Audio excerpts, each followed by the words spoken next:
This will be the second part of Pioneers of Persuasion, as we're looking at the early period of advertising. And here we'll be talking about early advertising agencies. The first U.S. advertising agency, the Vladney B. Palmer Agency in 1842 in Philadelphia. Again, I'm not going to stress dates too much here, but you might associate Vladney B. Palmer with being the first advertising agency. I think it was mentioned in that first video that we looked at, the 1-minute history of advertising. Now, the Palmer Agency did not create ads, which is mainly what we think of as the thing that advertising agencies do today.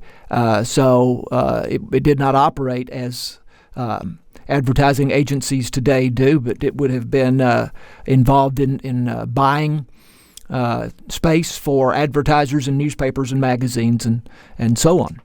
And freelance copywriters began to have influence starting in the 1880s. Not a lot of thought, creativity was given to advertising copywriting, to writing of copy for ads prior to the 1880s. So we started to expect more in terms of quality starting at about that time. John E. Powers is called the father of creative advertising, and he was known for directness, not being fancy, but having a very clear message.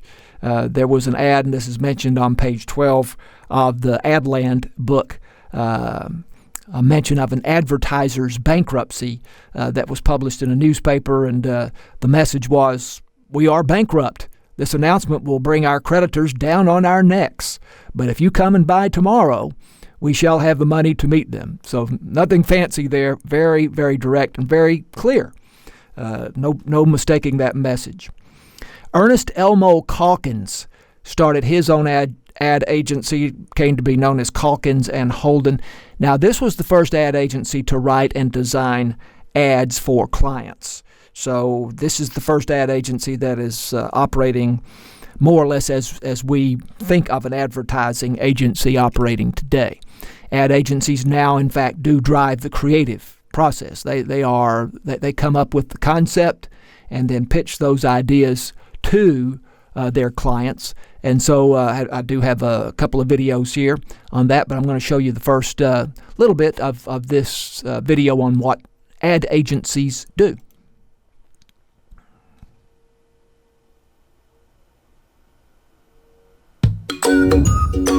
What does an ad agency do? This is Mark.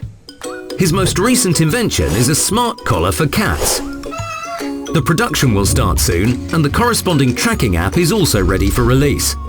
Mark is seeking professional support from an ad agency for the launch and the promotion.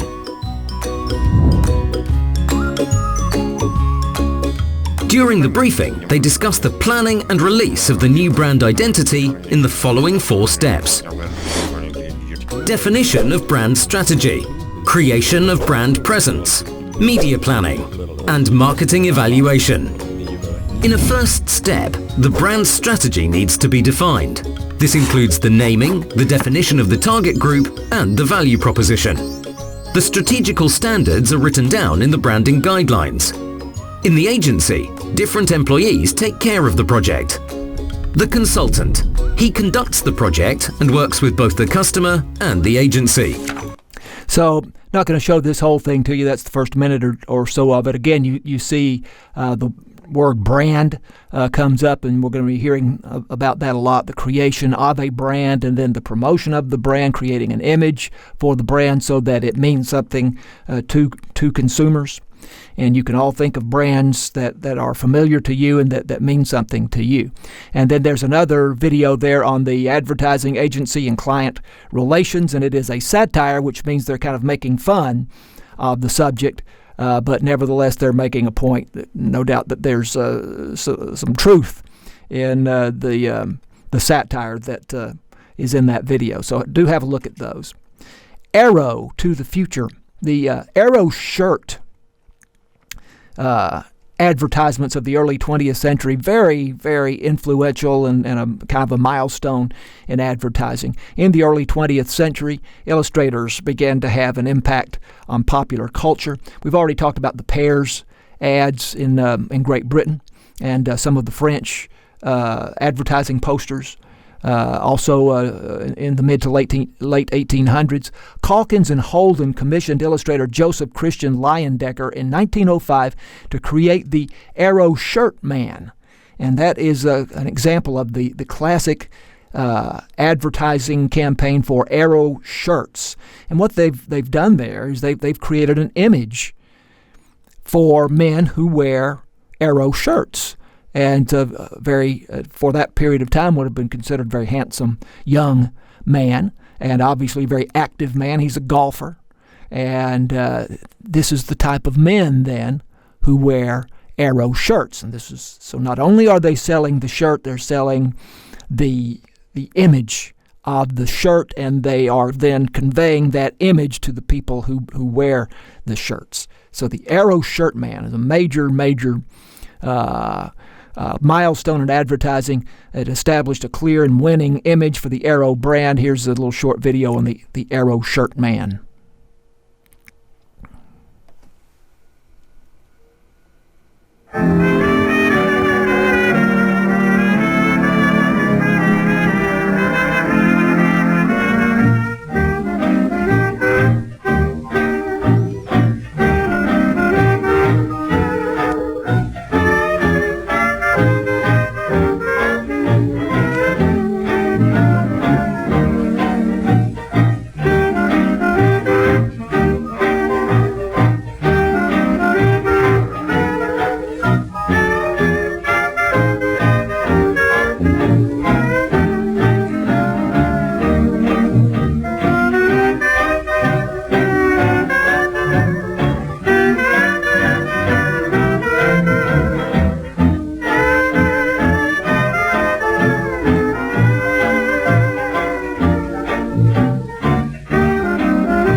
And so again, obviously, they are creating an image there, and they're not just selling the collar or the shirt, but they're selling an image, and so they are very much suggesting that if you want to be like that particular young man, then the way to do that is to wear Arrow collars and Arrow shirts.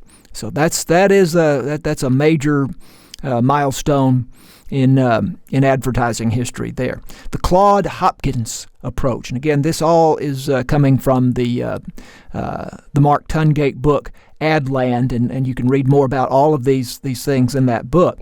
But the Claude Hopkins approach is to find the unique factor, even if it's not a unique factor in whatever the product might be. For example, the Claude Hopkins approach with Schlitz beer was that the bottles are washed with steam. Now that sounds great, but of course all beer bottles were washed with steam, so that was not really a unique factor, but they presented it as a unique factor. They didn't say that we're the only ones washed with steam, but it's a positive thing for beer, and at that time there was we were very concerned about cleanliness, because there had been problems with that in production of not just beer but other things as well. So there's a particular idea there about a product that we will emphasize as a selling point. Find the unique factor. And then Albert Lasker's second choice. Lasker is another leading advertising man of the early 20th century. His first choice was journalism, but became the father of modern advertising with more emphasis on copywriting and media analysis. Where's the best place to place an advertisement for a particular product to reach a particular audience? We started to think more in those terms, largely because of Albert Lasker. So that is conclusion of this particular video. We're going to continue this kind of march through the early period of advertising history, and we'll talk to you again soon.